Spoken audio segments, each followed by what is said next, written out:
Hey guys and gals, Sweet Motorhomes here, and we are going to be doing a bunch of videos on the 450D here, AQUA annual service. If you do your own, the Garber filters are a weird size. You probably won't have an oil filter wrench the right size, so we made it easy for you with this one right here. This is the exact one you need. Julio, tell everybody where all the tools are located. Buscar en el show más de la descripción del video para todas las herramientas. Thank you, Julio, Cesar, Chavez, Rodriguez, Jorge, Johnson, Thompson. Now, I don't have my camera girl here with me, Consuelo, so I'm going to do this myself. But, anywho, some say to tighten it down with a half turn, some say a quarter turn.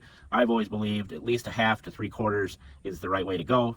I've already tightened it down the best I could with the wrench I had, which was my hand.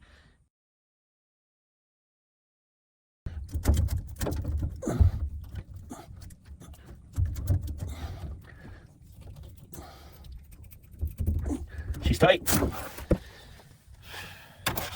So that's the ticket you need right here. This is the cat that will get the job done.